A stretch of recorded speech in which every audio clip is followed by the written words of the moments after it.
Bonjour à toutes, bonjour à tous. Une grève pour Noël au CHU de Besançon. 3 des 5 syndicats représentés à l'hôpital bisontin démarrent aujourd'hui une grève illimitée. Ils dénoncent la diminution du nombre de jours de congé pour certains agents.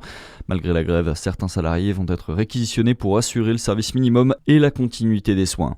Dans l'actualité également, une loi spéciale pour assurer la continuité de l'État avant la reprise des débats budgétaires en janvier. Le texte a été largement adopté hier soir à l'Assemblée puis au Sénat.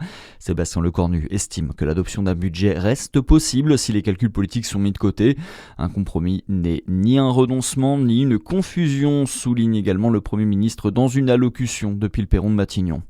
Il avait été gravement brûlé lors de l'explosion. L'un des 4 blessés dans l'explosion de l'usine de Saint-Fond près de Lyon est décédé. C'est ce qu'a annoncé la préfecture.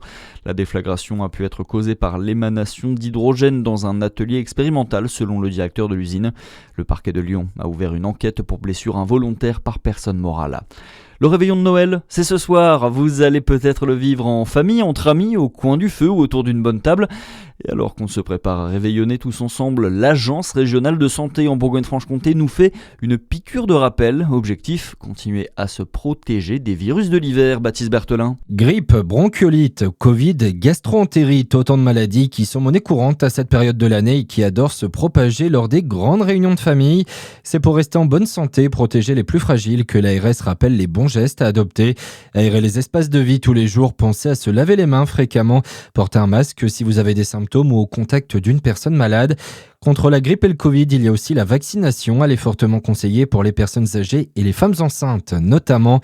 Enfin, si vous tombez tout de même malade, pensez à contacter d'abord votre médecin avant de vous rendre à l'hôpital dans une période où les services d'urgence sont généralement en tension. Et pour éviter les accidents, faites attention à votre consommation d'alcool. Restez dormir sur place si vous ne devez pas reprendre la route. Allez, on passe au sport. En basket, victoire de la JDA hier soir au Palais des Sports de Dijon. Large succès face au Portel, la lanterne rouge de la Betclic Elite. 102-82. Déception en revanche pour l'élan Chalon qui s'incline sur le parquet de Gravelines Dunkerque. Score final 86-78. Et puis en biathlon, on connaît la liste des athlètes retenus dans l'équipe de France pour les JO 2026 et parmi les 9 heureux élus, 2 francs-comtois de la partie, le jurassien Quentin Fillon-Maillet. Il va tenter de reproduire son exploit des Jeux de Pékin où il avait raflé 5 médailles. Et du côté des femmes, on retrouve évidemment Lou Jean Monod, la doubiste de 27 ans qui fait une saison exceptionnelle. En ce moment, elle s'affiche à la première place du classement général de la Coupe du Monde de biathlon. On le rappelle, les Jeux olympiques d'hiver de Milan-Cortina, c'est à partir du 6 février prochain. Soyez au rendez-vous. Voilà, c'est tout pour l'essentiel de l'actualité. Merci d'être avec nous. À suivre votre météo sur Fréquence Plus.